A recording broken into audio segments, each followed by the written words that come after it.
thank you for joining us at the ever-improving No Soundbites Allowed podcast. My name is Michael Vasquez. We thank you for joining us in this adventure of describing the politics that go on in our nation on a personal and local level as often as possible, giving you, the audience, more than just 30 seconds to understand what's going on in our nation. We look forward to joining you as we go. Just sit back, enjoy the ride. Please remember, if you like the episodes, like it, share it, let other people know, and if you can, please donate, even if it's $2, even if it's $5, because it all makes a difference. We thank you, and here we go.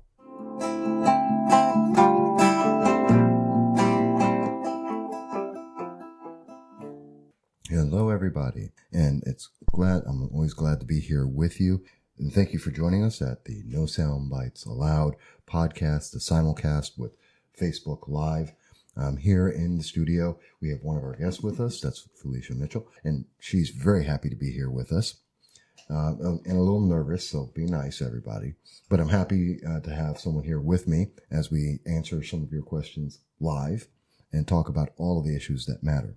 But the first thing I want to say, of course, is I appreciate and I thank you all for making this possible. You guys are the reason why I do this, and so I do thank you all, each and every one.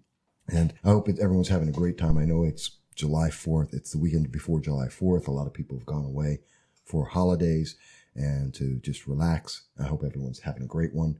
We're seeing the start to the 4th of July weekend, where we're going to see a lot of people, heat wave in Binghamton.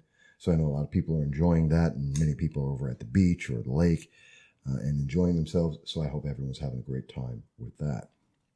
By the way, say hi, Felicia. Hi. Yeah, she's here. So she's a little nervous. Only because I'm on camera and I hoped I wouldn't be. Nah, don't worry about it. You're going to be fine. You look great. And they're here to listen to us, not really. They won't see me look goofy and all that. So we'll see. But we have a lot of stuff to talk about. It's been an incredible week, and a lot of things have happened. And so we're going to go right into that. And by the way, folks, as always, just let us know you're on there.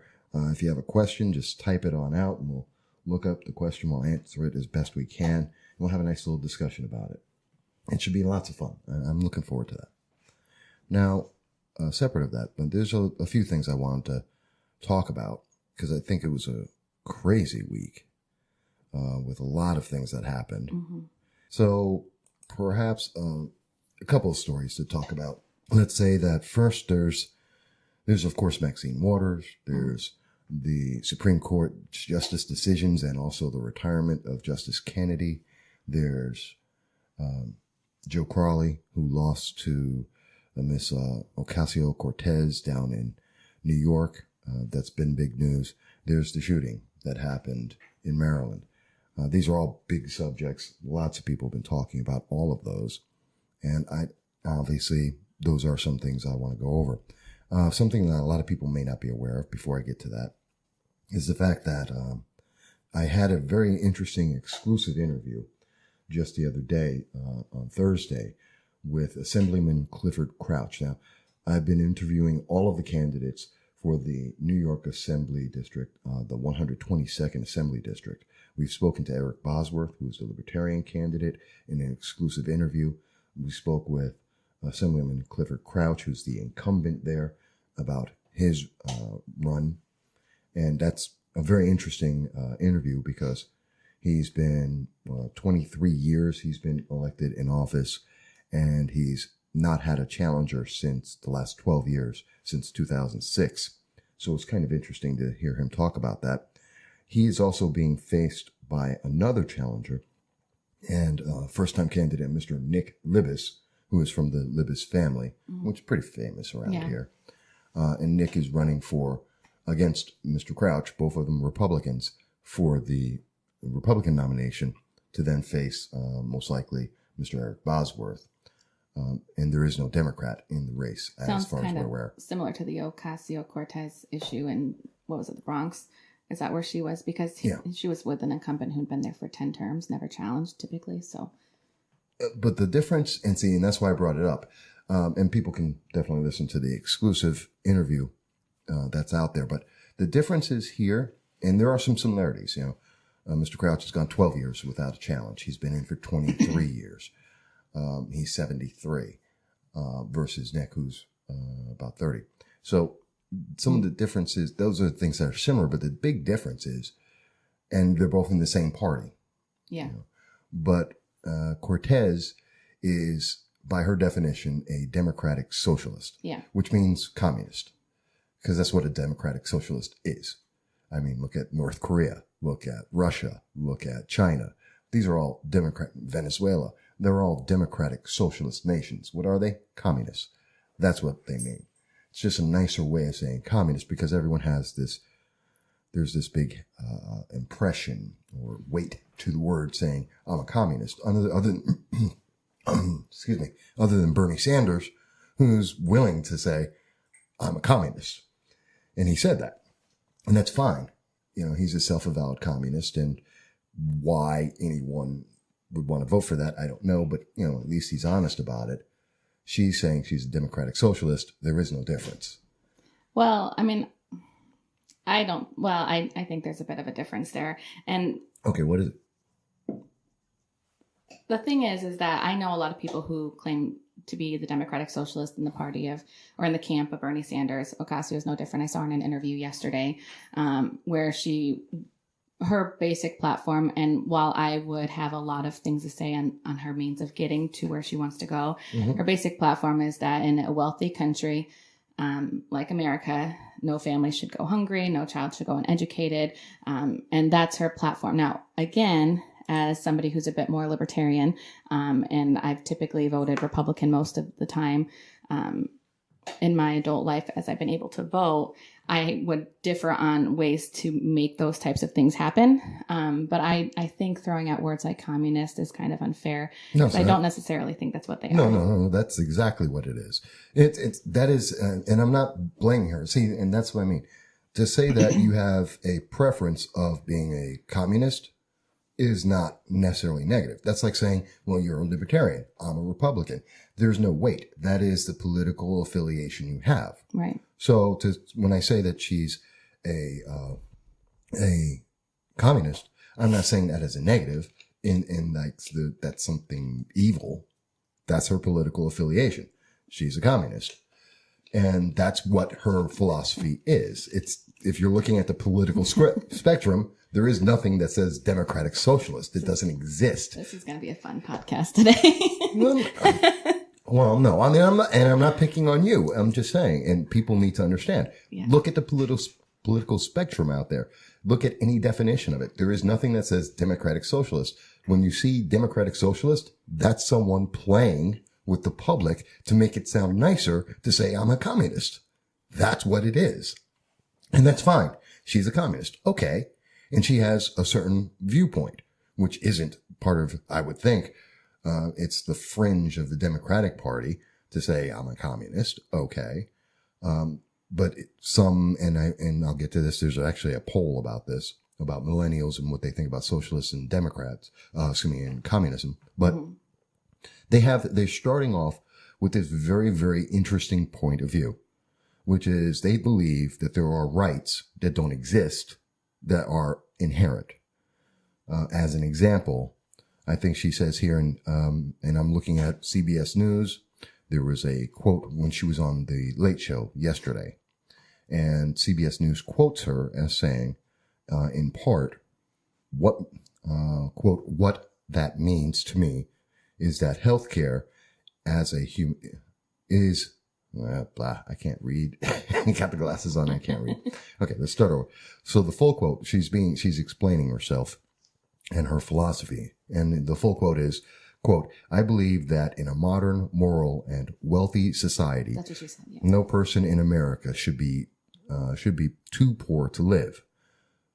Quote, she continues, what that means to me is healthcare as a human right.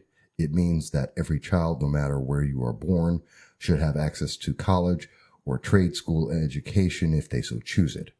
I think that no person should be homeless if we have public structures or public policy to allow for people to have homes and food and lead a dignified life in the United States. Now that is a very, very dangerous statement. And it doesn't sound like it, I'm sure. I mean, when you're listening to it, does that sound scary to you? No, and you read it directly. That was the quote I was trying to come to when I was talking before. Right. And I wanted to address that because it is a terrifying thought. And let me explain why I think that. First of all, no person in America should be too poor to live. They're not. The poorest person in America is richer than 65% of the world.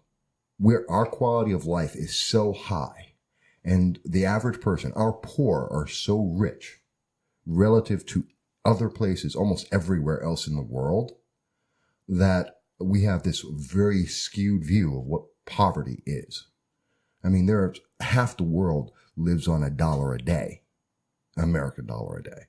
Half the world has nothing that we have. They don't have cell phones. They don't have computers. They don't have running electricity running water or functioning electricity on a regular basis. This is what the world is. Mm-hmm. So, and I understand it's not fun to be poor. I'm not a rich man. Most people I know aren't rich people. You're not a rich person, but there's a big difference in terms of, okay, we're poor, but we have a high quality of life.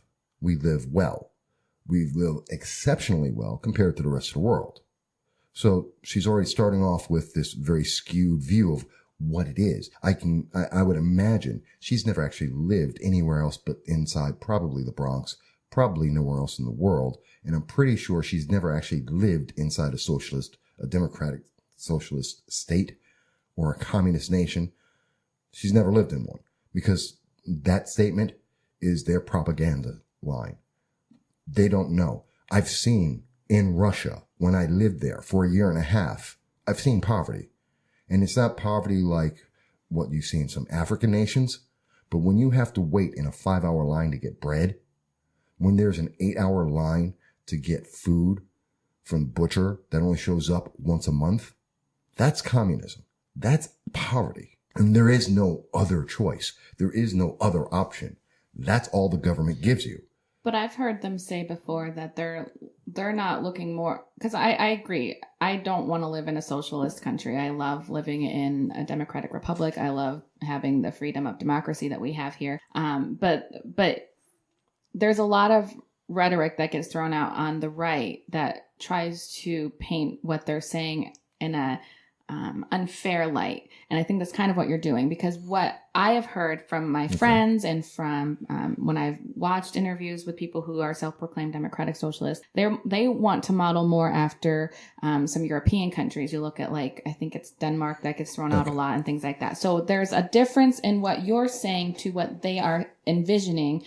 And it's important to make that distinction, because otherwise you're inflaming rhetoric that is unfair. No, I'm taking their words. In this case, I'm taking her words and putting it into a real world. Now, if she wants to say, I want to be more like Denmark. Put it in the real world context. I am. Of Denmark. Well, it's not Denmark. That's not what she's describing. But she didn't say Venezuela or North Korea either. And you're describing that. Well, no, she's saying she's a democratic socialist. And guess what? Denmark isn't a democratic socialist state. Right. So when she's saying, I want to be a democratic socialist, and then the answer is, well, that means Denmark. No, it doesn't, because Denmark's not a democratic socialist. Well, the terminology isn't great, but that's what they're envisioning. And so it's important to make that distinction. But then their candidates, oh, hi. And by the way, we have Joseph Anthony's on. Hey, it's good to see you here with us. And I see that Hank Bryan is with us. It's good to see you there too. Please do drop in questions. We are paying attention to that, but we're also talking as well. And we want to answer your questions, folks. But they're wrong, because that's someone trying to correct what is either poorly stated or is something that is ill-defined. I'll give you a great example. Healthcare is a human right. No, it's not. It's nowhere. Please show me. And I've asked people this before who said this. Actually, Larry Parham, who's with Working Families Party here in New York. He's come up and he made a statement similar to this to me once, that, it's equity is a human right and it's in the Constitution. No, it's not. Healthcare is a human right and it's in the Constitution. No, it's not.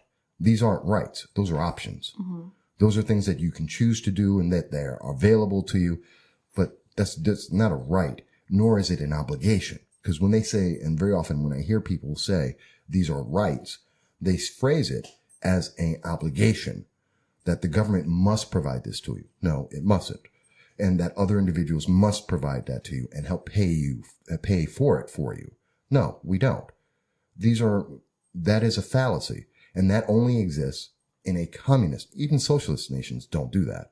It's a communist nation that guarantees and enforces that. Great example is there's this call for Bernie Sanders recently made a comment, and he said, or a policy that he wants to go forward with, because I'm assuming he wants to run for president again. Good for him. But he wants to have universal workers. Mm-hmm. Everyone in the United States gets to have a job. Really? You know what that is? That is communism. That is a definition of communism. Yeah. Every worker gets to have a job. And well, as the libertarian, anytime the government's going to tell me what job I'm going to do, that kind of frightens me. So, I mean, I'm not for it by any means. I just think I understand it in a different way. I think only because I'm so close to so many millennials that have that viewpoint. And you know what? You're right. Because I saw, when I was getting prepared for this, I was amazed that there is a poll, and now it's from October of 2017. That's the most recent one that was done about, and the poll is, give me a second, I want to give you the right name. It's the annual report on U.S. attitudes towards socialism. It is provided by the Victims of Communism Memorial Foundation and was published in October of 2017, so people can go look it up. And before I go there any further, Hank Bryan mentions Pol Pot had 100% unemployment. Yes, he did. And that's very common in many of the communist nations. That's one of their defining points is 100% unemployment. But I want to mention this poll, and you guys may be able to see it here on the screen as well. It goes through a lot of things about communism and how communism is viewed. My tongue is tied. And I find it amazing. Millennials think 31% of millennials think that Che Guevara or Karl Marx, Putin, Mao, Lenin, Stalin, that these are all good people. It's kind of frightening. These are some of the largest mass murderers the world has ever known. Yeah. By their policies or their direct actions. They've just killed hundreds of thousands, millions, actually tens of millions of people. And these are heroes. I don't understand how people say that. But the big thing is, the question is, there's a poll, part of the poll in here is what country would you prefer to live in? And you can live in a capitalist, a socialist, a communist, or fascist nation. 44% of millennials said that they would prefer to live in a socialist nation versus 42% that said capitalist, 7% said they would want to be in a communist nation, and another 7% said they would want to be in a fascist nation. So fully, if you take in everything into account, 58% of them would love to live in something that isn't a capitalist nation. That's insane. Right. That is it. And I think that's because besides the schools pumping it out there that you should be more socialist and also communist, because ultimately that's the road you go down. I think they just have no idea. And the poll actually shows later on in it that they have no concept of what a socialist or a communist is.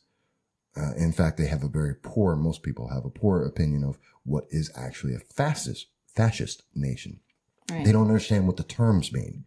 And I find it interesting. Well, yeah, Antifa is the definition of fascism. Exactly. And they're like, oh no, we're Antifa. We're the good guys. No, you're not. You're a bunch of fascists. You're a bunch of violent, vicious people who are going out there to do violent, vicious things. And stop the speech of others. And there's one of the biggest tenets that I don't think they all agree with is, you can, and the Democratic nationalists believe in PC, which would be control of thought.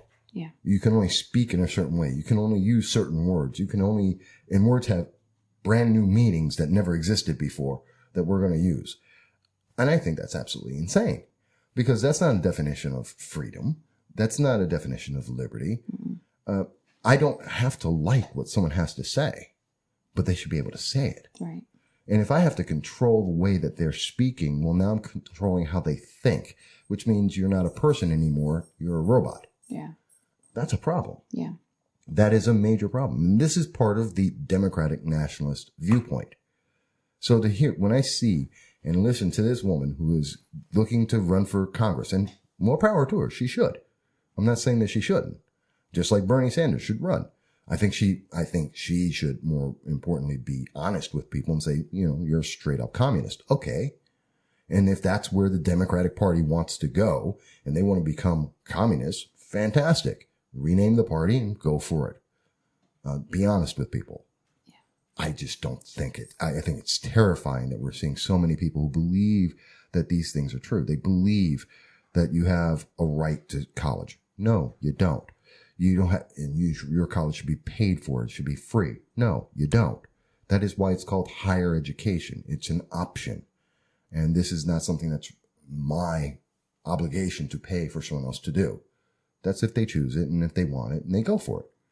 And that's on them because that's not required. It's not something that I'm obligated to provide to them. Matter of fact, education in and of itself. Hi, Dennis. Dennis is with us too. Education in and of itself is not part of the Constitution. No one's guaranteed that right. We choose as a society to have done that and to provide it. But the very first schools was started, Benjamin Franklin started a bunch of schools personally, privately. And then later, way later, our nation decided to start helping to fund that for more people to go to school. And then we eventually decided that everyone should go to school through the lower education levels. Those aren't rights. Those are things that we all agreed on together. Yeah. Well, these are hot button issues. And I think it's important to distinguish, though, that they're not the desire to provide education for everybody and the desire to provide healthcare for all are not bad desires. And they probably come from a very well-meaning place. I disagree on the way to get there. But I'm also somebody who believes that we are a moral nation. And if somebody goes without health care and if somebody doesn't have access to basic medical care, then that is a problem too. And so I think the healthcare system overall needs to be revamped. The problem is right now we have idiots in Congress and the Senate who can't reconcile a bill for their life. They can't come together to figure anything out. It's so tribal. If you're a Republican, Democrats won't vote for a bill. If you're a Democrat, Republicans won't vote for a bill. There's no coming together, meeting in the middle of the aisle, and anyone who tries to is demonized. Look at John McCain, who tries to come into the middle of the aisle. He's the reason the ACA wasn't really repealed. But it came from a good place because he didn't believe that he reversed his position. Right. But he also didn't believe that it should be so tribal. He wanted the two parties to come together. And it's a good intention. And it's something the country really needs to do because right now it's becoming more and more divided. And if parties don't come together to create laws and make compromises, then it's only going to become worse, where there's a real fear out there that we're headed for another civil war. And this is the reason why. I don't think we're headed for another civil war personally, but those who do, this is why. Everything is way too tribal. Well, part of that, and you're right, it's very tribal. As a matter of fact, the more recent example of that is the immigration bills. There was two of them that were presented in Congress, and Dom's here with us. Hey, Dom. And there were two bills that were presented in Congress to resolve immigration and to help the children with the separation, which was a big misrepresentation by the media on what's really going on. But even so, we went out there. There was bills that were proposed, and Democrats 100% voted against it. In fact, Nancy Pelosi and especially Chuck Schumer, before the first word was ever said, threw it out the window and said, we're not going to pass any immigration bill. Wait a minute. You're asking for a bill. You're looking for a solution on immigration. President Trump has said, I will pass a bill on immigration. They need reform. It for the midterms. That's why. And that's the problem. That's the same thing as now we're hearing that about Justice Kennedy. He's retiring, the Supreme Court justice, and obviously the obligation and the right of the president to replace that person is important. Yeah. Okay. That's his part of his constitutional job is to find someone and get them into the Supreme Court. Yeah. Okay. And we hear Democrats are now saying, no, you can't pick someone. We have to wait until election. Well, no, that's not true. Well, it wasn't true when it was Obama's final term either. Here's the difference. And you know what? There is a difference. It's hypocrisy. Well, no. I don't think it's hypocrisy when you say there is a presidential election that is about to come up. Mm-hmm. And at the time, you're talking, it was about, 2 months before the actual presidential election? Yeah. So we're not asking for, it wasn't a year before. It wasn't 2 years before. It wasn't even 6 months before. It was, as I recall, 2 months before. So you're on the verge. You are literally on the eve of a change in the government, a democratic, peaceful process of change, but everything's changing in the country. And the will of the people is about to be determined. Right. That makes sense to say, okay, in that case, let's hold off because we are on the eve of a brand new look of the public. Now, the argument can still be made. Well, I'm the president. It's my right. I'm going to do it. Okay, we can. But the will of the people but we're is 2 years. But we're voting right now in 2018 for. That's how many months away? And we're voting for midterms. It's only November's not even 4 months away at this point. Which is more than 2. We haven't even gotten to 2 and 4 months really isn't that huge. We haven't gotten to the primaries, so it's not like that's going to change. We're looking at this is and it's also the president. So, and there's the biggest thing, and that's the real difference. It's the president. So we were changing presidents, which changes the government. That changes the legislative branch, and it was a guarantee. Obama. No, it changes the executive branch, not the legislative branch. I'm sorry. Did I say legislative? Okay. I had misspoken there. We both need more caffeine. Yeah. I need a lot more caffeine. It's the executive branch. And so we are given a guaranteed in 2016, the executive branch was guaranteed to change. So therefore the person picking any of the Supreme Court justices was going to change that mentality, that mindset. And of course, with him from the top down, changes everything in the executive branch.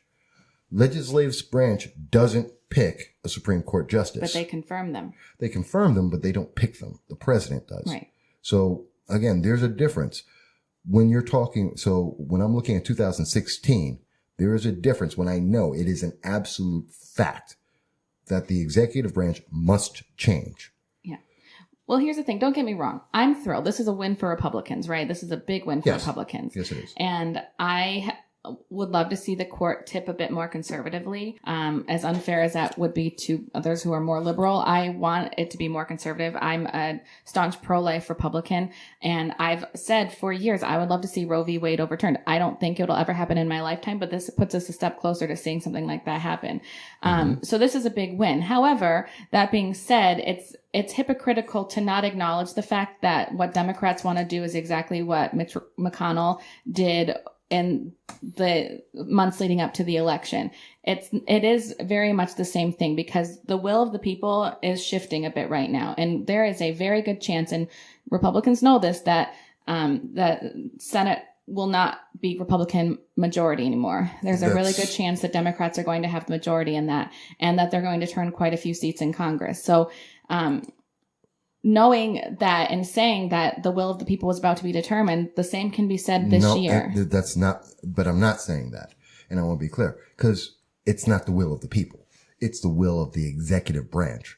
Totally different thing. Right. But the executive branch, in this case, Donald Trump, now can push a more conservative nominee through if they do it before the election. After the election, he knows he'd have to meet in the middle and put somebody a bit more moderate in there to get those votes. No, it's the will of the president. He can just put conservative after conservative after conservative. But it's also the will of the people who are going to confirm that person, whether or not to let them through. And he knows that. It's smart politics what they're doing right now, but it's important politics. It's important to distinguish that it's extremely hypocritical as well. That's what I'm trying to say. I call it as I see it. Republicans are being big fat hypocrites right now. I don't see it as being hypocritical because the difference is the executive branch. Now, I'm not saying that it can't be done, and I'm not saying that there isn't a case for it. There's a difference I'm addressing the hypocrite part of it. And I believe that it is a very fair and very real argument to say when you're talking about the will of the executive and that is on the eve of change, then that makes sense to me.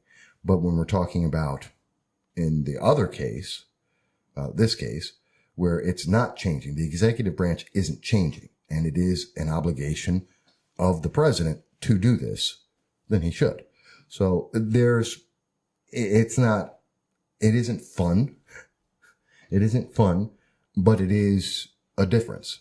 And now we're in a hyper-partisan politics. Mm-hmm. So that difference becomes suddenly this big, huge thing where it shouldn't be. It should be more realistic. Yeah. But, and it blows it out of proportion, but there is a difference there. But I do also want to mention part of what you had said in reference to the possibility of a civil war.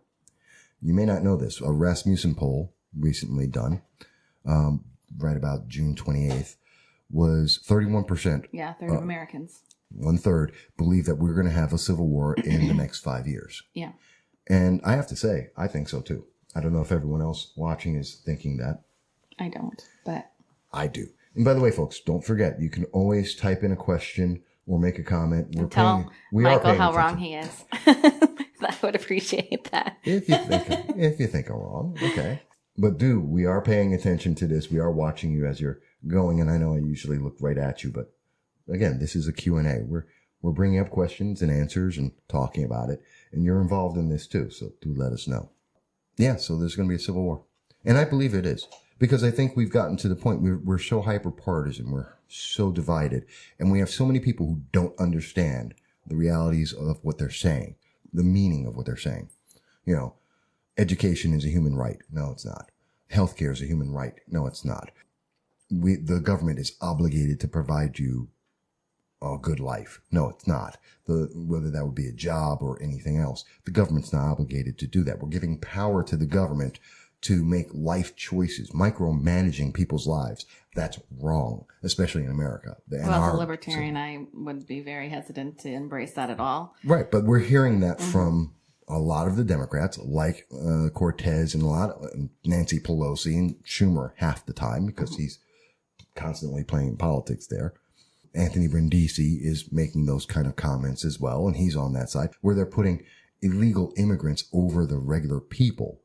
We're looking to give illegal immigrants driver's license, paying for part of their housing. We're paying for their schooling. There are several bills that are out there to try in several states to give them free education and higher education, to go to college for free. The average person in that state isn't going to get. We're looking at trying to have open borders. That's another thing that Ms. Cortez from Brooklyn, that she wants to have. Another staple of the Democratic nationalist or communist viewpoint is to have open borders. That's stupid. These are ideas that grow the government and make things absolutely non-U.S. capitalist nations. And I think it's because people don't understand what these things mean. And they have this impression, like you're mentioning. They think democratic nationalists, well, that means Denmark. No, it doesn't. It means North Korea. It means communist Russia. It means China. That's what it means. But what they think it means is entirely different. But that's because we have this huge impression for feelings. And before you answer that, Dom did have a question, and I do want to answer it. Dom says, thoughts on the Democratic Party going further and further left into socialism, equality of outcome, etc. Is this too radical to win elections widespread? Did we just see that socialist congresswoman... Give me a second. I apologize, folks. Give me a second here. Did we just see that socialist congresswoman win an upset primary? Okay. So let me address part of that, and we will address that. Mm-hmm. And thank you, Dom, for that question. I'm very happy to have that. I'm going to try and answer it. So, is this too radical for elections? Well, there's a fracture in the Democratic Party. There's a fracture in the Republican Party. We're seeing a fight on both sides for the heart of what that party is going to stand for, right? Mm-hmm. So the Democratic Party right now has got a big fracture in it. I don't I think it is too radical to win widespread elections personally. I think the reason Ocasio-Cortez won is because, who was the incumbent there? I forget his name. Joe Crowley. He didn't campaign there. He didn't walk door to door. He didn't knock on doors. He didn't, hit the ground running. I mean, he outspent her 10-1, right? She spent about $300,000, which meant he's probably spent about $3 million or something like that. At least. And he still lost. And it's because she was getting out there and meeting candidates face to face, shaking hands, talking to them, answering questions. So I think it all depends on how somebody's campaigning.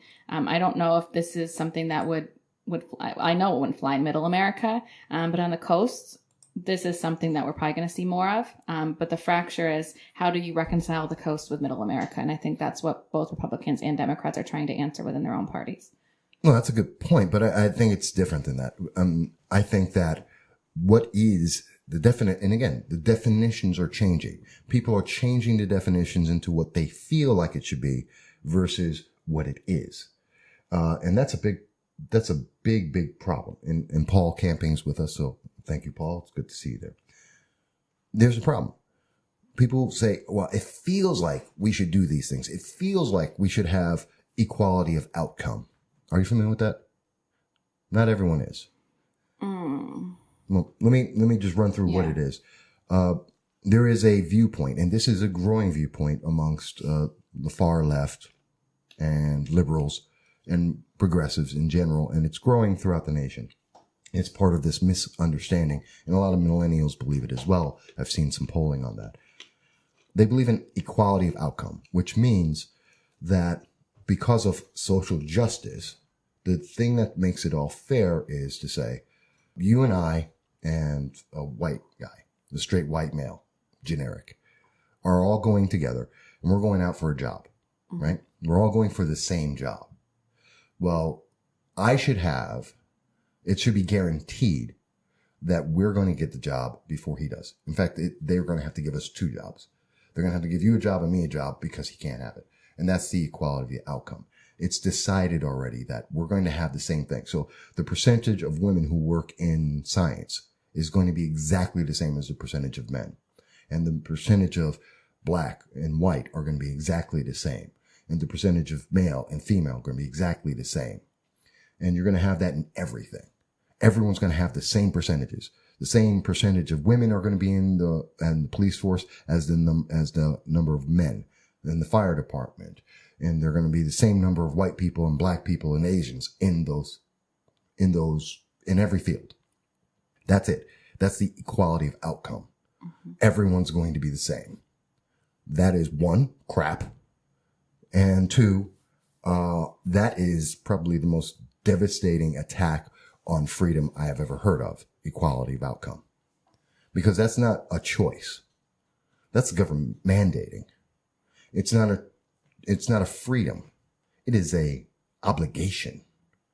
And you are required to have these things. And that doesn't address the quality of life that you're then mandating.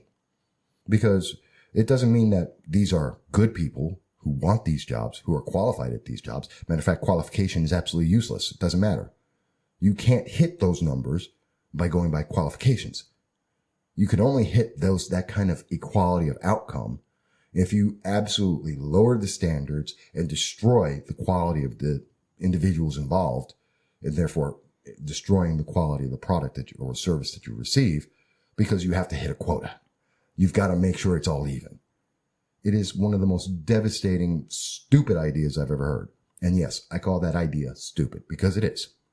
Equality of outcome is not equal. It is not fair. It is not justice. It is not social justice, which is actually a stupid term in and of itself. Justice is justice. If you have to put a qualifier on justice, then you're not talking about justice anymore. You're talking about something else. Kind of like the democratic nationalism is communism. If you have to change the words, it means something else. But I mean, that's what equality of outcome is. And people don't know that. That is what equality of outcome is. We're going to have the same numbers, regardless of the lack of quality that it creates, the destruction of service that it creates, just so we can have the same number. And that means we have to mandate people being in those positions, whether they want to or not. You're destroying freedom. You're destroying choice. You're obligating action, and you're growing a government, and it's absolutely deadly. It's destruction. And this is why people want to have a civil war, because that is wrong. Well, equality of outcomes is a new concept to me. I hadn't heard of that. I think, though, as somebody who has worked in hiring and has worked in recruiting and who's worked in human resources, that it's important to know that the impact of affirmative action is a very positive thing, though, and it's not the same thing as equality of outcome. So for anybody who's listening who might be thinking you're talking about affirmative action, it's a little different. And affirmative action has its place, and it's important to note that is a good thing that has happened. And it's made the workplace more fair, and it's made education more fair. Actually, I hate affirmative action. I hate equal rights for women. I hate all of those things. I hate equal rights for gays. I hate equal rights for transsexuals. And I need to qualify that, because people are going to go, Mike, what the hell does that mean? Yeah, I'm backing away right now. Of course. Okay. Understand. I'm not saying that I don't believe people should be equal. I don't believe the government should define what is equality. I don't believe the government should be the one deciding how we make people equal. But before the government stepped in, we had it. The goal of the government is to create an environment so that things can be fair. To be fair. To make sure that people have the same affirmative action. That we have affirmative action when its initial concept, when it was initially construed, wasn't an oppressive weight by the government. Matter of fact, it shouldn't exist anymore. But when the government comes in and says, this is what the government is saying in all of those cases, for all those groups. And I'm going to explain. So what the government is saying with these programs, you are too incapable of being able to support yourself, to assert your rights. And because you're incapable of that, we, the government, must come in and take care of that for you. We have to take care of you. That's meaning that you're less than human. You're less than capable. You as a group of people are so incapable, the government must take care of it for you. That's how the government is looking at it now. That's what all of those groups are looking at. The government is forcing people to accept something that they wouldn't otherwise accept. And it is only happening because of the force of the government behind it. I disagree. Well, that's what they're doing. Sorry. Oh, that's good. Okay. But that's what they're doing. That is the effect. Now, I understand the idea is that the government's going to create an environment where things are more fair. Mm-hmm. That should be great. And I agree with that. But I've seen it firsthand work. I've seen it be abused. And I see it continuing to be abused. And I don't believe that the government should define me as someone who's incapable of being able to do something just because of the color of my skin. I don't think that's the point of affirmative action. I think the point of affirmative action is that it's not that you are incapable of performing a job or finding a job. It's that there are biases out there that keep people from being able to get a specific job in a specific area. And I'm not just talking about, I'm talking about everybody, whether you are part of the LGBT community, whether you're a female, whether you are a person of color. There's a lot of barriers out there. Okay. That can. What is, I've heard this before, and it's one of the things about a lot of people who hate white people and all that. Well, I don't hate white people. I know you don't. But there's a lot of people, and that's why people go around apologizing for being white or for being Asian or whatever. And I think that's stupid. Well, it's because, and that's stupid. But because no one should be apologizing for being born and being born the way they are. No one should. And no one should denigrate them for being born, whatever they are. That's it. But when I see the government come in, and I have to look at it, and I say to myself today, what right do I not have? What right is not being afforded to me at this time in 2018? Not 1958, and I understand that's a different world. 50 years later, actually 60 years later, we're looking at the world today. What can I not do that anyone else can do? What can you not do that anyone else can do? The reason is because we have affirmative action laws in place. We have That's not what's doing it. Yes, it is. Because if you take that away, if you look at the temperature and the climate of the country right now, there is a rise in a lot of. Do we have questions coming through? Yeah. Oh, Well, maybe Dom has a couple of points and I want to get them out because I see him. And I did see you there for a moment, Donna. I was just trying to get to it. Dom says it's absolutely the same thing. Now we're talking about the affirmative action and rights and such. He also goes on to say the soft bigotry of low expectations in terms of affirmative action in similar programs. And then he goes on, affirmative action actually hurts the Asian community when it comes to college admissions. And yes, there's actually been several cases of lawsuits being put in about that. Actually to lower the number of Asians in higher education, to make it harder for them to get to college. There's actually been several lawsuits about that recently. And I don't know much about the education side of things. I'm talking more on the employment side of things. When you walk into an interview, there's a lot of hidden biases. They're called things like the halo effect, the just like me effect. People who are interviewing tend to have hidden biases that they're not even aware of. And you are more likely to hire somebody who is exactly like you than you are to hire somebody who's different. And affirmative action has done an awful lot to bring diversity into the workplace, to give people a chance who might not otherwise be given a chance. And it's also important to know that affirmative action does not affect every single employer. It's typically only employers who have 50 or more employees. I don't believe that small business. Yeah, small businesses are affected by them.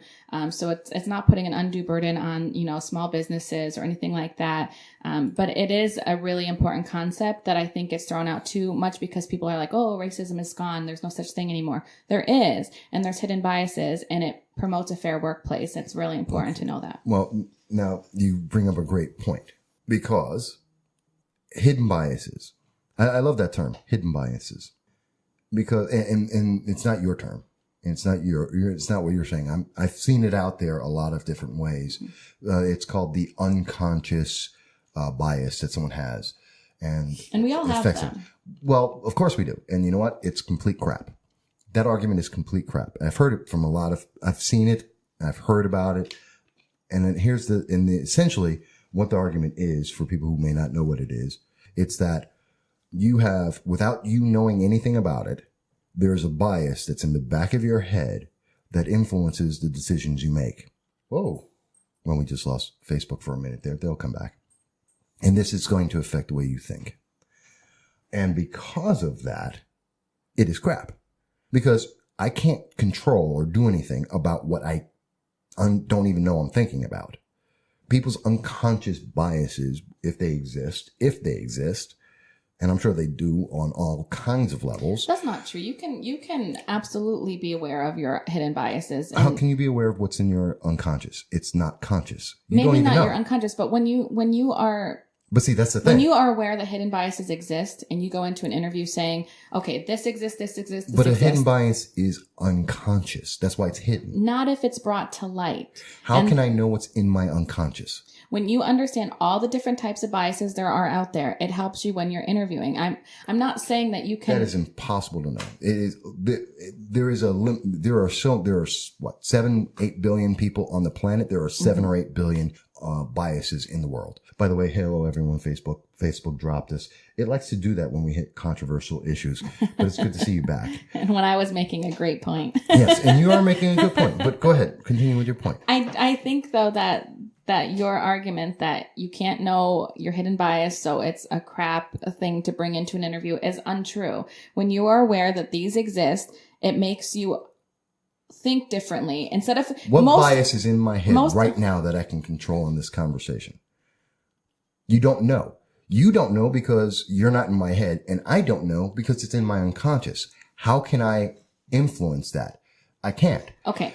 So you're going into an interview and you unconsciously have always hired somebody who has a lot of the same personality as you, a lot of the same background as you, right? But you're not aware that you're doing that. Somebody brings to light, this is a type of bias. You walk into that next interview and you interview somebody, they're completely different from you, and you're thinking with your head and not with your gut. Most people who do interviews make gut decisions based on how they feel in that moment. And that is a bad thing to do. Okay. You have to think with your head. So that means you're going from my intuition and my ability to understand what are the requirements of the job, both written and actual, now are secondary to going by what someone's mandated. So I have to go by a quota.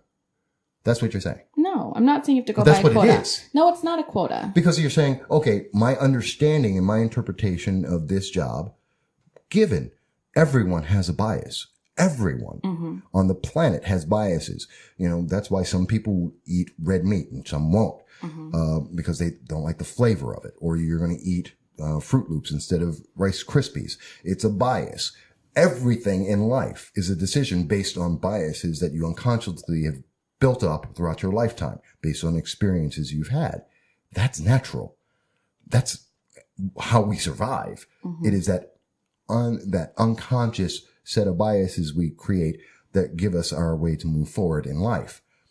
And you're saying that I'm going to throw all of that out so that I can then adopt an entirely different system that isn't part of my experiences in life and understanding, especially about that position, to hire someone based on what essentially then breaks down to, this is what the paper says. Regardless of what I think, whether I think this person is good for the job or bad for the job based on the requirements of the job, based on my experiences and knowing the job, knowing about the job, knowing how it's supposed to be performed, I'm going to throw all of that out and I'm just going to hire someone because on paper they hit every mark. That's wrong. That's not, but most interviews aren't that way. But that's what that's what the suggestion is. But that's not, because every interview looks for specific behaviors, especially if you're doing behavioral interviewing, which is what most companies do, right? They're looking for specific behaviors. Yeah. What is important to understand though is that without these laws, certain people wouldn't even be brought to the table for that interview. And maybe they shouldn't. Right. So they shouldn't. No, what I'm saying is that they should. There should be a fair look at everybody, right? There's never going to be a fair look at everyone. But we're a lot closer with affirmative action. No, I don't think so. I see it firsthand. I know the benefits of it. And I know lots of people who... You're spouting this stuff that is very I've lived it. I've lived it. I know people who lived it. And I know how people have been benefited and hurt by it. I'm saying that today... In this world today, I think the biggest thing that's pushing it forward isn't affirmative action isn't making people more equal now. It's unbalancing the system. The government is not there to guarantee and to force and create an equality of outcome. It's there to enforce an opportunity. So equality of opportunity, we have the same chance. Well, equality of outcome is ridiculous. I don't like that notion at all, and I'm on the same page as you. I think we're going to have to agree to disagree on the benefits of affirmative action. I am right, you are wrong, but we'll just pretend that. You have a difference of opinion, and I truly believe by having these laws that are there for the government to enforce and push people to accept something that isn't inherently correct in those individuals, because the individuals aren't asserting it, takes away, it's an insult to the individuals that they're addressing, whether it's women, transgender, black, white, Asians, whatever it may be. And it takes away from them. It actually hurts and hinders the fact of them being equal, because you can't be equal if you have to have this big bully with a gun standing behind you saying, you better treat me equal. And even if you don't understand and don't know that and that's the biggest thing, this is something you have no way of knowing about in yourself. It is unconscious. You don't even know it's there, and you're doing it. Well, you're still liable. You're still a bad guy. Everyone on the planet's a bad person because of that, if that's the case. Well, and I'll even give it to you like this. And even the conscious biases we have, it's silly, again, extending it further. Just because I have a bias doesn't mean I'm acting on it. Because a lot of people... How many people have ever thought, gee, I would like to rob that bank? We got a bill to pay or something. Wouldn't it be easier if I just robbed the bank? Oh, I've never thought that. Okay, personally. A lot of people have. Well, it could be, you rob the bank. I want to take this piece of candy. I want someone just drop $5 on the ground. I'm going to take it and not tell them about it. I'm going to cut someone off on the road. There's a billion and one things that we may have as any human being, and billions of human beings constantly, all the time, have impulses and thoughts and biases that go through our head, even for half a second, that we don't act on. Well, let me give you an example, and you can tell me whether or not affirmative action would benefit in this case. You have a large company, has 1,000+ employees over maybe 4 or 5 locations, right? Uh-huh. So you rely on managers to hire new employees and to bring them into the company, right? Right. So you have one manager who is male and believes that for this position, he'd prefer to work with men. He just doesn't think that women can do the job. It's some kind of technical thing that they're just not smart enough or whatever, right? That's his bias. He also has a bias against anyone in the LGBTQ community, just doesn't like them, has, been fed a whole bunch of things and believes them with his whole heart. So when he interviews, who do you think is likely to get the job? Depends on the manager. If they're all three. No, it depends on the manager. He's the manager, right? I understand he's the manager. It depends on how the manager does his job, because it doesn't matter whether he's a racist or not. It doesn't matter if there's no affirmative action laws in place, there's nothing stopping this guy from only hiring people who he likes. Except the company itself. The company itself and its guidelines, and it's making sure he has a manager above him. He has a supervisor. Without affirmative action, would that company have those guidelines? They wouldn't need it. They need to compete. But they're all exactly equally qualified. I understand. All of these candidates are. He's going to choose this person every single time because of his bias. And these other people who are equally qualified aren't going to do that. Right. And another company will hire them. If they're all equal, then You're another assuming that other companies don't have those same biases. Well, then there's not enough people to go around. They're going to be missing people. If they're only going by that one option, then they're going to miss something. And more importantly, this gives me it gives me a great opportunity if I'm a successful independent business owner, or I'm the person who's going for that job. You know what? It would be a great opportunity for me to open up a business and hire all of the people that these guys aren't hiring to compete against them. But you don't have the money to start your own business and hire people. Well, that's why we have... You need the job to get that money to have your own business. No, that's why there are entrepreneurs that are out there. And most business, and anyone who's building businesses aren't building it because of whether someone's this race, that race, or sexuality or whatever. What they're building it for is money. And if someone comes to me and we have an idea that we can go in, tap this pool of individuals who are not being addressed, and be able to use those individuals to compete in the marketplace and excel, I'm going to do it because that's a profit.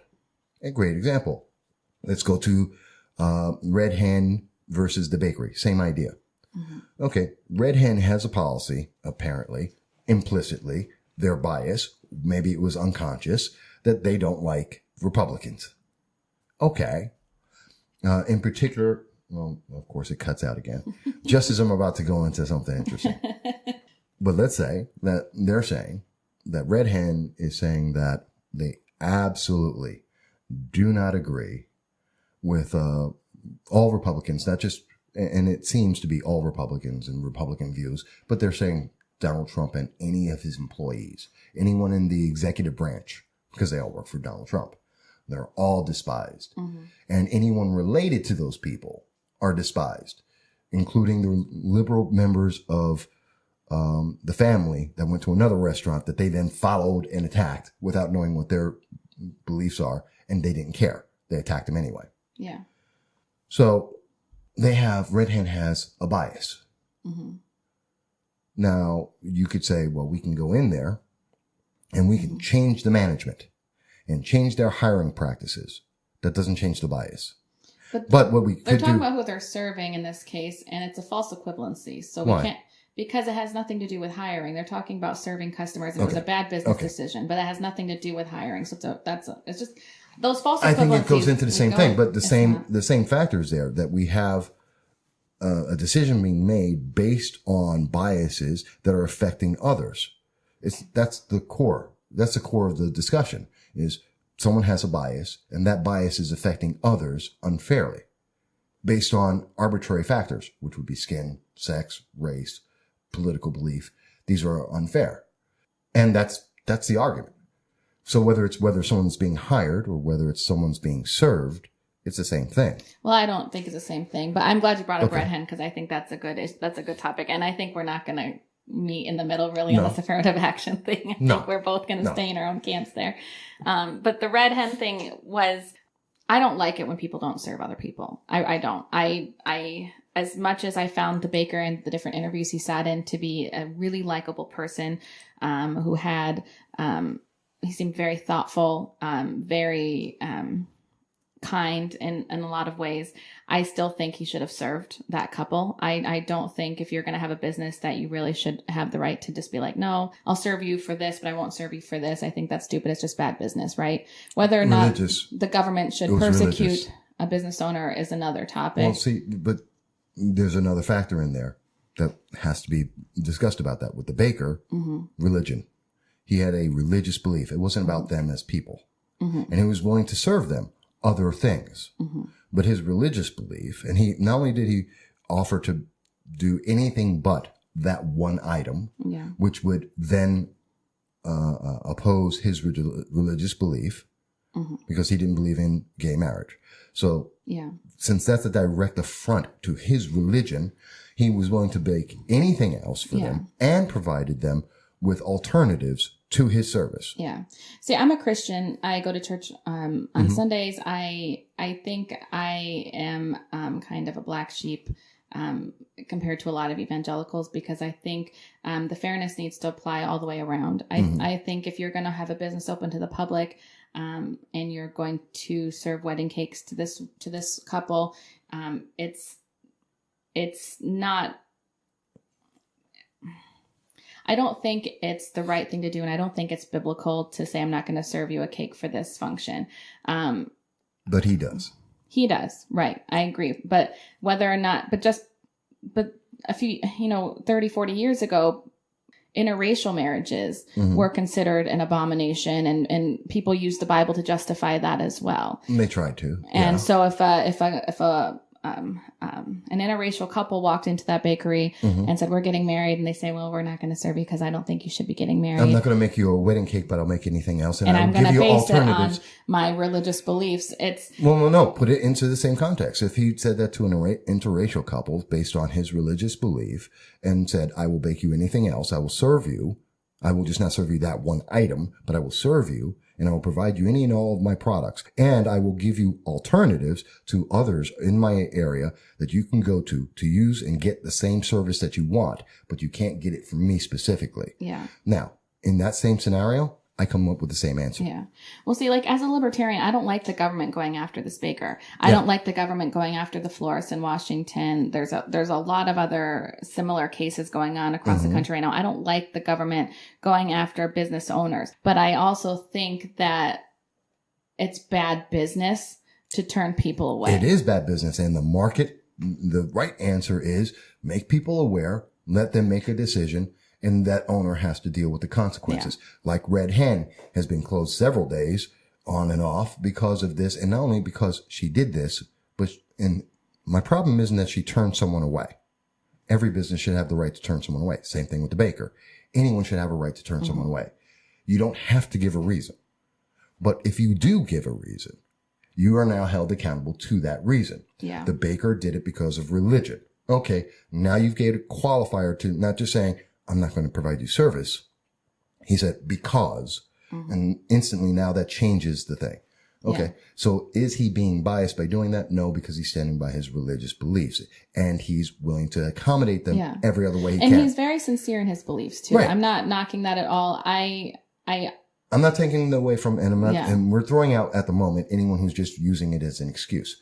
But, and in looking at the Red Hen, again, we have an individual who has very solid beliefs, was somewhat respectful in the way they kicked out someone from their restaurant. Fine. And that's the way their restaurant runs. She then doubled down. She gave them a reason why.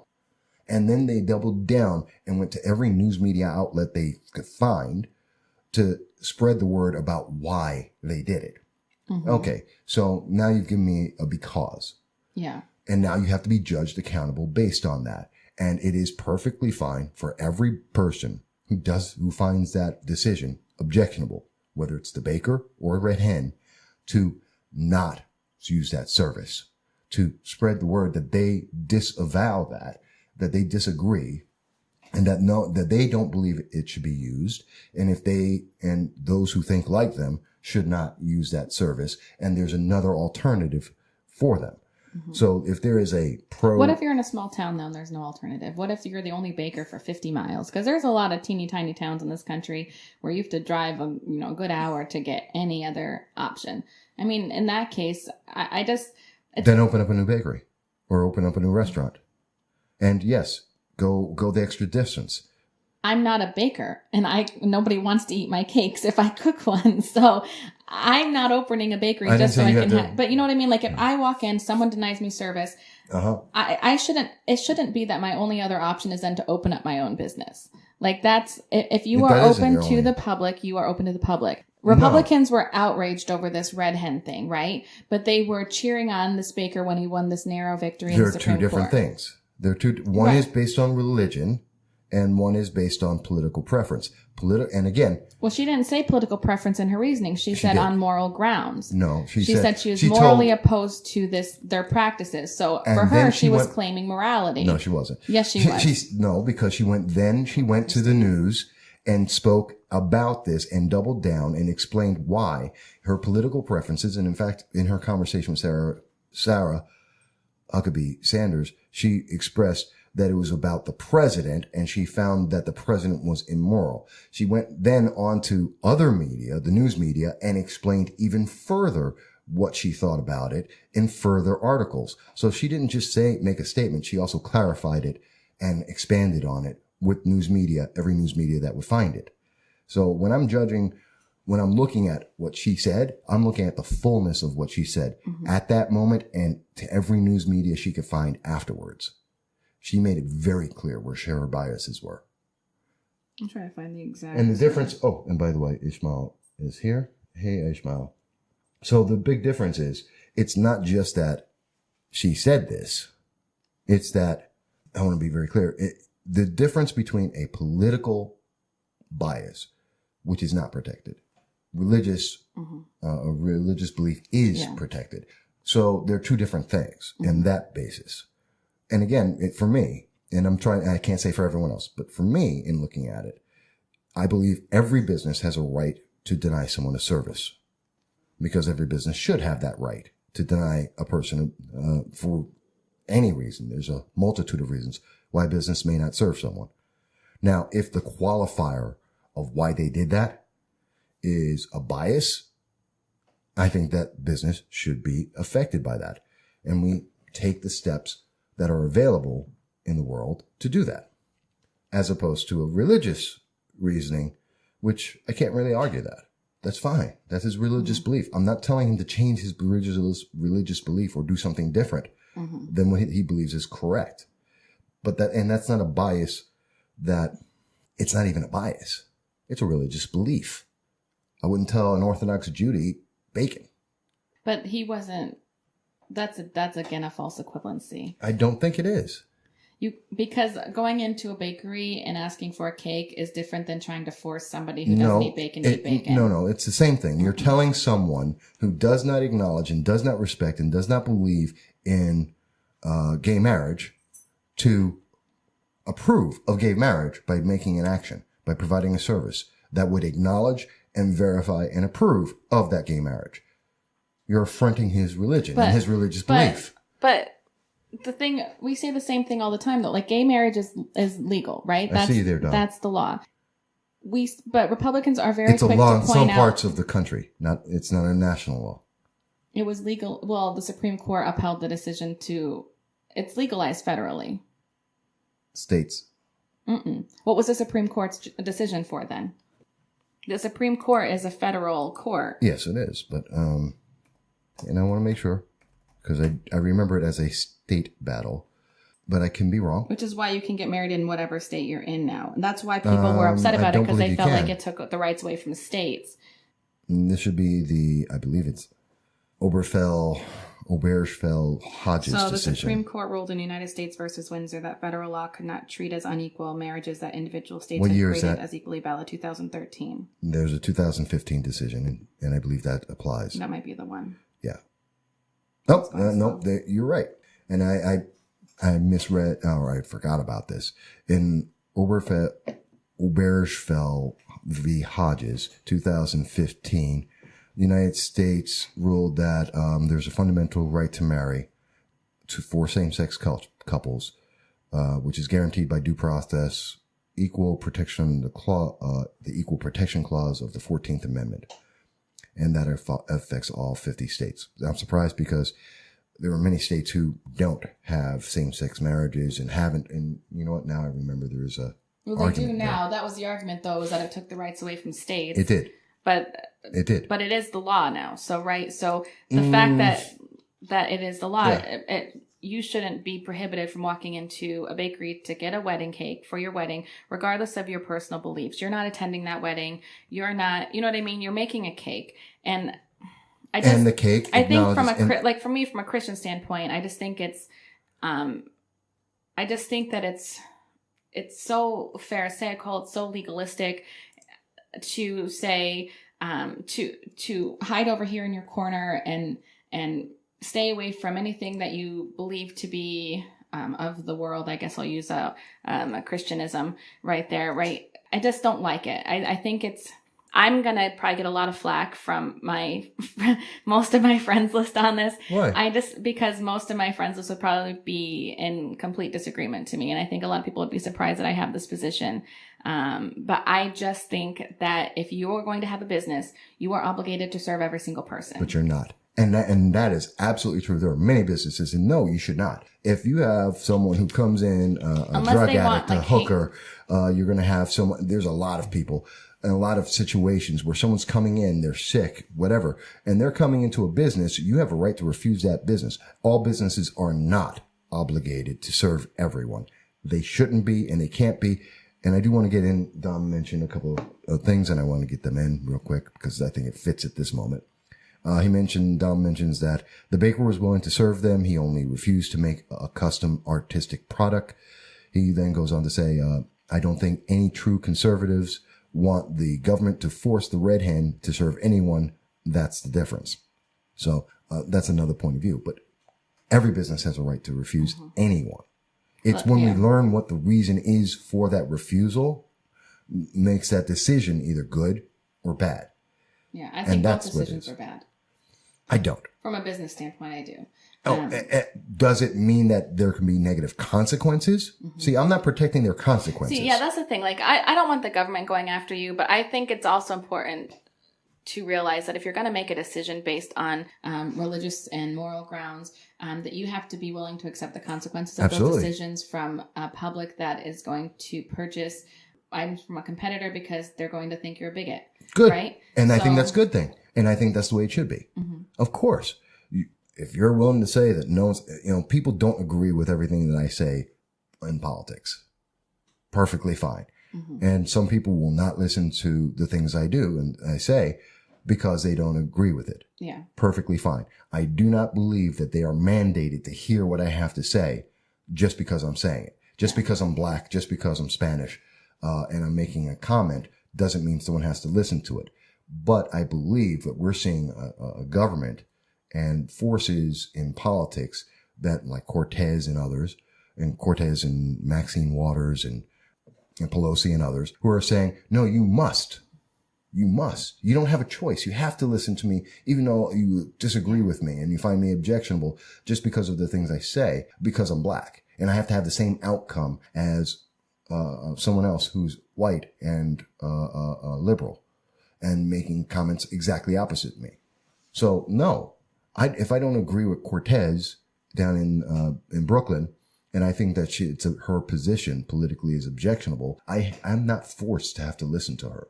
I can turn off the TV. I can change the channel. I can come on and make a comment on my own through various media, including social media, and my websites and podcasts and all that, and make my own views known. That's not what they're asking for now. And we're seeing that, and this is, I think both of those cases, the Baker, Red Hen, are part of this bigger movement of saying, we have an equality of outcome, and you have to do certain things, even if you don't agree with them. And I think that's wrong. Other than where a crime is being committed, which is based on why did you deny the service, not that they denied the service. There is the difference, I believe. And we're looking at this, I believe, as a nation, the wrong way. We're looking at oh, you denied the service. That's not the important part. It's the why. Why did they deny that service based on what they have said? Did they provide a reason? Yes or no? If they did, what was that reason? Is that reason then biased? And if it is biased, what can we do about it? And the best answer is to make it public and let the public know and let the public deny them if the public agrees, and provide alternatives if possible. And it is the only time I believe the government should step in is when there is no, I'll go to your example of there's one baker, 50, 100 miles. Okay. When there is no alternative, no realistic alternative available, now the government steps in.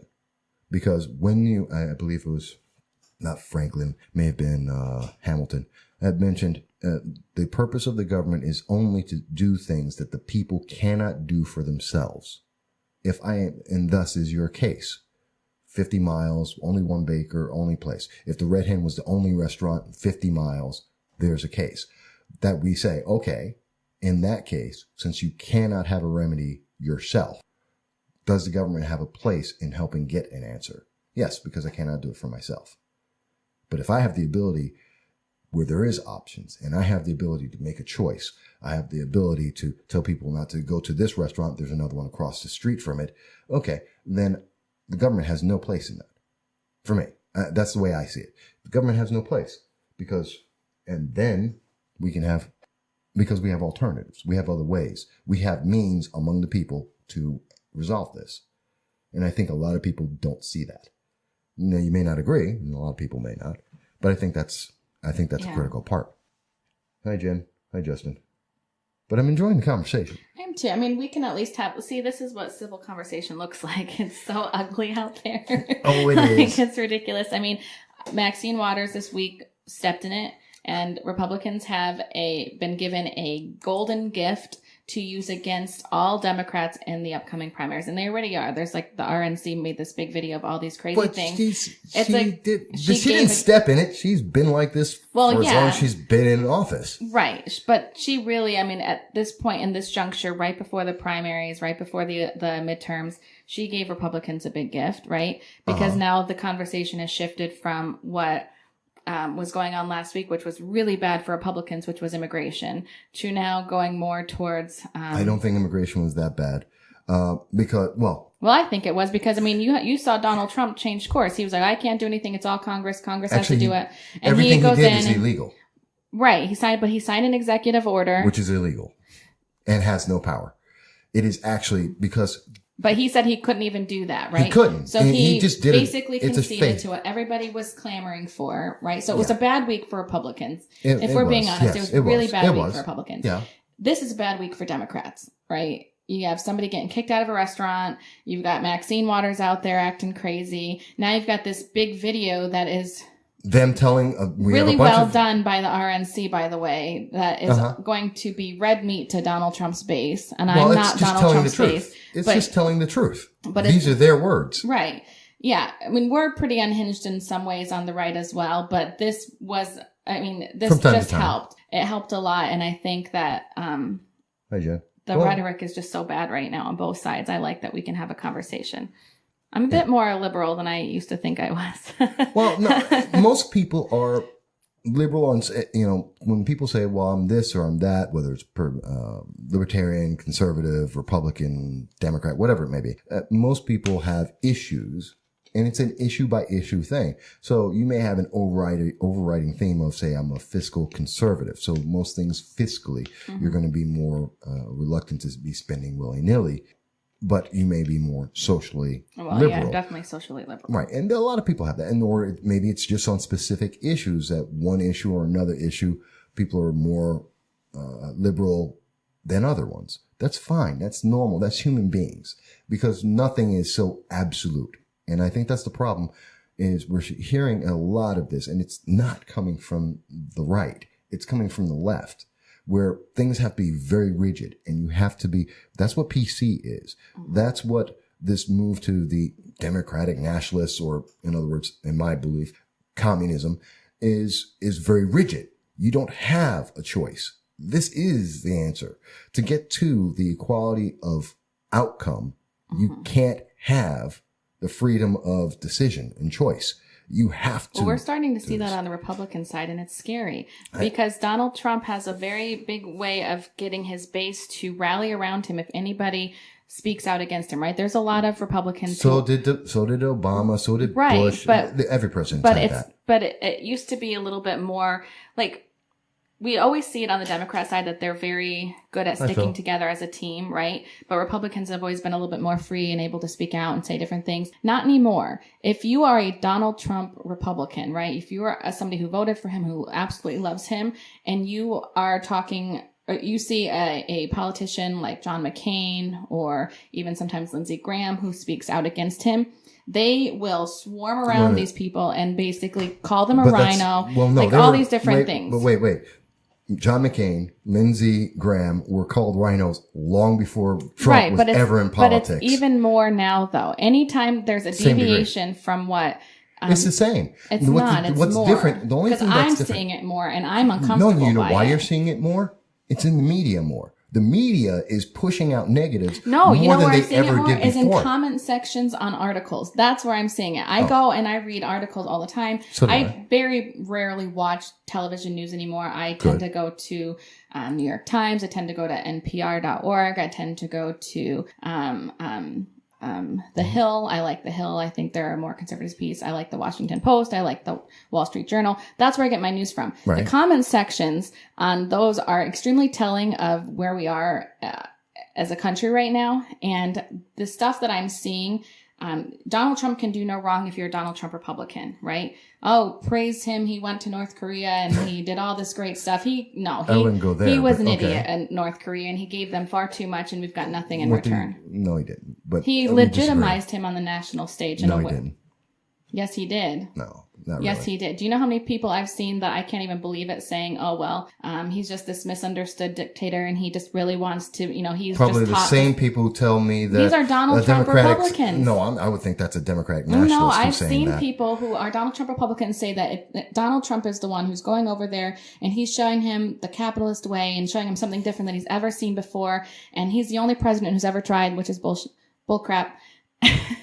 He is not the only president that's ever tried. He's just the only one that's legitimized him on the national stage. He's the only one who's actually succeeded. And besides, he hasn't succeeded. Do you see North Korea? How many prisoners did we receive? How many prisoners right now? Well, let's see. They destroyed a nuclear site. They destroyed a missile site, which is even more important. And they're amping up another one. And they're always building. We never said that they were going to stop. They didn't say they were going to instantly stop anything. They said total denuclearization. They didn't say tomorrow. That's crap, though, and you know it. Well, no, it's a process, and you know what? If they said they're going to stop, it's part of international politics. Because they want to get something faster. And you know what it did is it showed North Korea. Not faster. It showed North Korea and Kim Jong-un that if I want the attention of the national stage, I need to threaten them with nuclear weapons. They've always done that. But it brought us to the table in a way that never was done before. Absolutely it has. And you know what? It legitimized him. No, it didn't. Yes, it did. It didn't. It did because now he sees that what? That's No what one knew that. attention. Wait a minute. No one knew that North Korea was a country. No one knew that North Korea was a country that had nukes. North Korea is a country that destroys its own people. But we never went to the table to negotiate, and we didn't get anything in return other than some remains, which I understand are important. No, we got a lot of things. We got remains. We got living prisoners. We've got a missile site that was destroyed. Yeah, but those prisoners and a came back nuclear before site the that was summit destroyed. happened, so that had nothing to do with after the summit. No. After the summit, we didn't ask for anything. What we asked for in the summit was to have a further conversation. That's all we asked for. I just don't think it's going. We didn't ask them to do. And we didn't say, you must do this tomorrow. We said, we're going to have a conversation about how we get to that point. This is the first of several conversations. So we're starting that process. And that means a lot of negotiations going on. That's exactly what it was about. I just don't like it. I didn't like seeing our flag next to theirs. There was a lot about that whole summit that was ridiculous, and I did not like it at all. And a lot of people didn't. But if you're a Donald Trump Republican, you would. I don't think it's not about being Donald Trump. If this it's was about 6 years ago, 4 years ago, and Obama was still in office, and he went and did that, we would be crying that he would. Yes, we would, because I saw it all over Fox News. Under the same terms. We don't negotiate with terrorists. We don't negotiate with terrorists. And now they're praising Donald Trump for doing the same exact thing. No, we didn't negotiate with terrorists. Obama was offering them things. And because we've seen him do this in other countries. Right. Where he offered and gave away things and subjugated the United States. The Iran deal was bad. We know that. Exactly. But I remember seeing specific times. $1.3 billion. America got nothing. They continue to make nuclear. They are able to make missiles. It was a bad deal. It wasn't even a deal. It was just a bad decision. It was stupid. But at the same time, I remember seeing years ago when when Obama was even talking to North Korea, conservatives and Republican news outlets were all over him saying it was a bad idea and that because of how he was going to have that. Because Obama was saying that, yes, it is. I don't have the videos right now. And I saw it. And I'm not saying that they didn't say that Obama was dumb for doing it, for what he was proposing. It's the way he was proposing to do this. The conversation that President Obama was trying to have was essentially the same conversation he was having with Iran. He was giving away. He was giving up. He was allowing those nations to move forward. And Didn't we give an awful lot to North Korea? Even if it wasn't physical goods or money, nothing. We gave them photo ops. We gave them a lot of propaganda that they can use for years, even decades. They use propaganda every day. They've been doing that for 55 years. Old stuff. This is brand new. You know what? In their own nation, it doesn't matter. Everyone's starving or in the military. Always were. China doesn't change its opinion. Germany didn't change its opinion. The rest of the world didn't change their opinion. Yes, we have some individuals that may or may not, and that's a minority. But when we're talking about world governments, because that's what this is really about, it's a discussion amongst world governments. The world governments are neither surprised, amazed, or changed. And everyone's still looking at this as okay, it's a work in progress. What happens next? We are not obligated to do anything at this moment. And we can turn around. We had the travel ban. It includes North Korea. That's going forward. We can have the one thing that we may not do is the exercise of the Seventh Fleet. Didn't we? Yeah, but but that doesn't matter because we don't need to do them. Two, it saves us a lot of money. But we can start it up again at any point. Well, I just and we didn't lose any troops there. We still have the troops right there. So we haven't lost anything. I just think that I think that we're going to see ramifications from that for a long time to come. Yeah, Christopher's here too. Chris Rodley. Oh, and Jen says, hi, Chris. Oh, Jennifer James says, just can't give credit where credit is due. I think she's talking about, Trump. I'm not in this case. I'm very honest that I do not like Donald Trump. I never have. I cannot stand him. And I know. But here's the thing. I try to call things as I see them. And there are times where I really struggle to give credit where it's due to Donald Trump. I think North Korea was a bad deal. Okay. I think it was a bad decision. The Supreme Court, big win. If he picks the right justice, I will be super thrilled. I want to see a Scalia. I want to see another Scalia. I don't want a conservative. I don't want a liberal. I want a Scalia. Yeah. Who's a constitutional realist. Right. That's what I want. That's what I would love to see. And if I can't get that, then I do want Scalia was brilliant, and I would be thrilled to see another jurist like him on there. So I try to be fair in my I'm not looking to see the Republican Party fall. I just think it's moving in a direction that I am personally uncomfortable with. And I think it's because for a long time was very tribal. If I'm Republican, I must stay in the Republican camp. I can't anymore. I can't with the voices that we have speaking for Donald Trump. And I can't with the people when we're seeing actual communists, which I believe that's what a democratic nationalist is. And with the movement of millennials and so many others who don't understand what communism is or socialism is, and they don't understand what the repercussions of these actions are. And they're out there trying to demand an equality of outcome, which is the most racist kind of action you could possibly have, and justifying it as being moral or somehow somewhat good, that they've created these terms like social justice, which is when you have to modify justice, it's not justice. It's everything but, because justice doesn't need a modifier. When we're seeing them manipulate education systems and trying to pump these ideas into kids so that they grow up thinking and not knowing what their rights are. When we see that we don't teach cursive anymore, and one of the consequences of that is that kids won't be able to read the Constitution anymore. Mm-hmm. You'll read someone's typed out understanding or their definition of it, and we're seeing definitions changed. Like the definition of assault weapon has been changed to include semi-automatic rifles. That's not what they are. Yeah. We're changing it. So we are seeing step by step groups of individuals, and this is why you're seeing such a a backlash is we're seeing on several levels there's red flag laws that are taking away due process and taking away people's rights and separating families. That's what those laws do by their definition without notifying people. So we're seeing red flag laws. We're seeing changes of definitions of words for people who don't know what the meanings are. We're seeing people conflate meanings of words into other ideas that have absolutely nothing to do with their actual definitions. We're seeing that promoted within education systems as well as in entertainment. And we're seeing that we're seeing people misrepresent themselves politically to advance agendas that if you just told people the truth wouldn't agree with it. When we're seeing all of that, you're going to see a backlash. And that's where, and some of the backlash is extreme, I admit, and I don't like the extremes of either party. Yeah. But when I look at the extreme on the right, I don't see, the majority of the extremism on the right is not violent. The majority of the extremism on the left is violent. Occupy Wall Street wants to identify and target every ICE agent, and they did, 1,600 of them. Antifa wants to kill them. And they put out information about that. And they've also put up cartoons to describe how to kill ICE agents. We see that Black Lives Matter has been very much an advocate of destroying our authoritarian systems, the law enforcement. We're watching. So there are a lot of these groups, Citizen Action and so many others. And now we're seeing politicians like Maxine Waters with her comments that are all but running forward and going, let's start a riot. Go to their home, not their business, not to their public office. Yeah. Go to their home around their kids and just harass and basically create a riot. And then we have the fact that she used the word harass that was awful. It's a crime. Yeah, the harassment is illegal. That's a crime. You can't harass somebody. And she is promoting that. She is inciting harassment, which is a violation of law. She should be arrested because that is a crime. I agree. And we have Peter Fonda who's out there who's saying let's give kids to pedophiles. No, she shouldn't be arrested for saying harass because she does have the freedom of speech, and she hasn't incited anything as of this point. But I agree with you that she shouldn't have said it.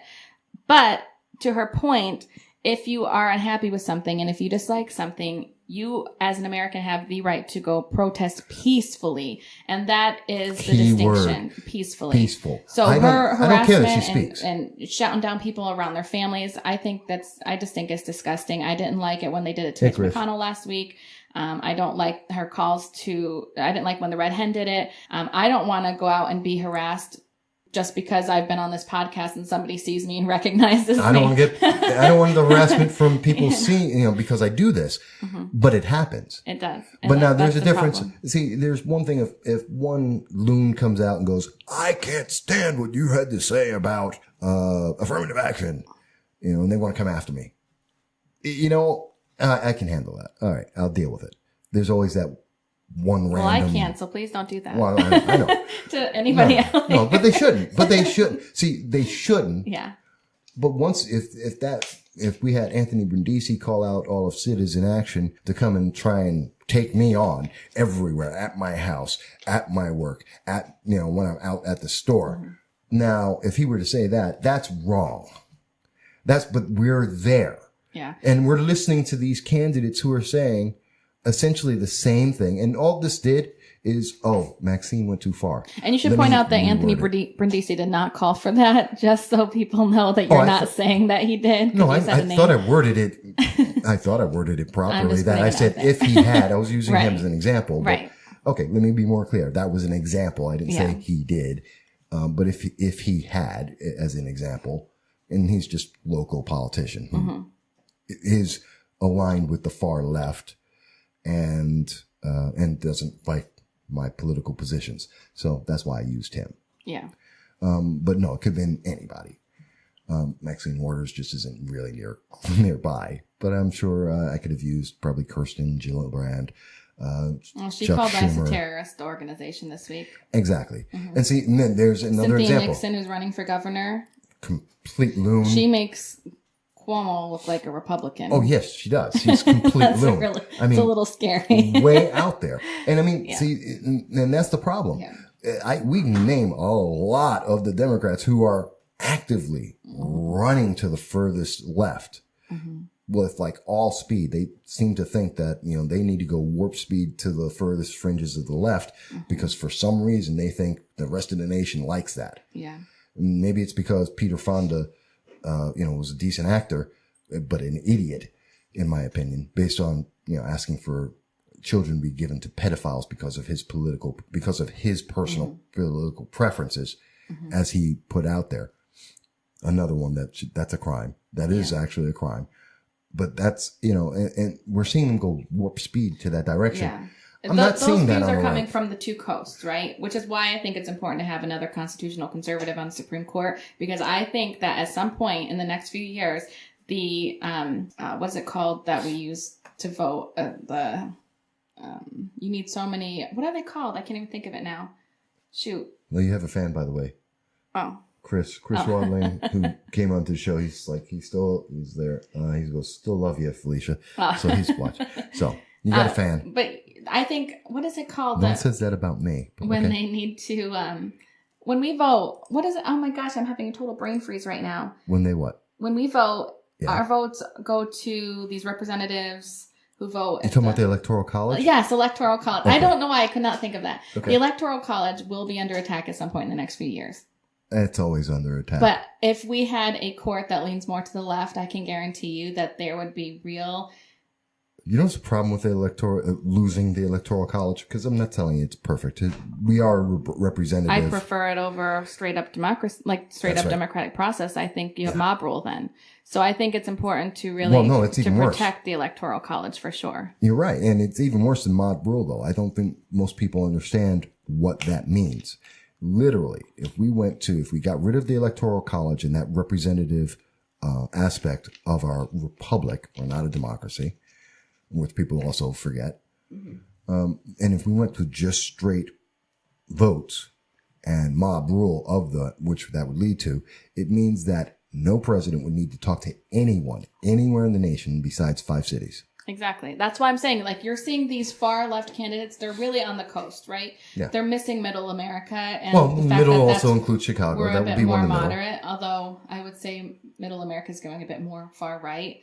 And that's why I think you're seeing the Democratic Party lean more left. But the further we go this way, to our own separate aisles, the less likely we are to come together. And I think until we can start coming together again, until we can start meeting in the middle, I don't think we're going to see that happen again. I think we're too tribal at this point. I don't know. And maybe that's why people are saying they feel 31% of people, according to the poll, and which I will include in the notes on here. I always like to include the sources. Gosh, we've almost gone 2 hours. Yeah, and we're about to end. I'm wrapping it up. That's why we see so many people going into to extremes. But I think it's been fun. Did you enjoy yourself today? Yeah. Well, I also like just laying down the hammer a little bit. Okay. It's just fun. I don't really get a chance to debate very well. You don't really debate at work. No. It's not really etiquette to bring politics to work, so you don't do that. And I just like to have a healthy, robust debate. I think it's a great conversation. I think it's important. So, and I think we covered a lot of areas and a lot of things that people would like to hear about. And other than Facebook trying to censor us a bit, I think we were getting that out there. And there's a lot of different views and there's a lot of nuances. And I think that's lost on a lot of people's because everyone's looking at that. Well, they got 30 seconds on this news program, a sentence or two here in this newspaper article. No one really gets to hear a conversation and thoughts about the conversation, really flesh it out. So I do thank you. And that's why we do the Q&A. Today, a lot of people didn't ask questions, but that's okay because today we were I talked a lot. Well, not you. You were talking, we were discussing a lot, so that's fine. But we did have some people ask, so it's good. Now, if anyone wants to listen to this, by the way, you can go over to the No Soundbites Allowed podcast. It will be reprinted there later in the day. You can listen to every single word. So if Facebook cut off part of it, we didn't. It's here. And you'll be able to listen to that.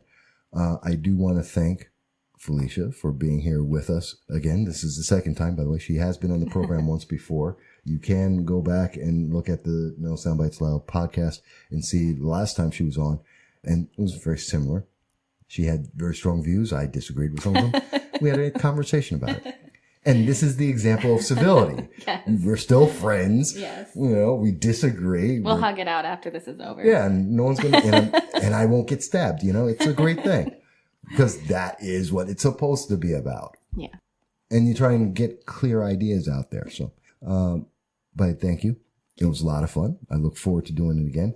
And for everyone out there, I hope you're going to have a great 4th of July. I thank you for joining us here and share this and let people know. Tell me what you liked, what you didn't like, because I expect that anyway, especially the don't like. Let me know. We'll see you again probably next week. Okay? Bye, everybody. Bye-bye.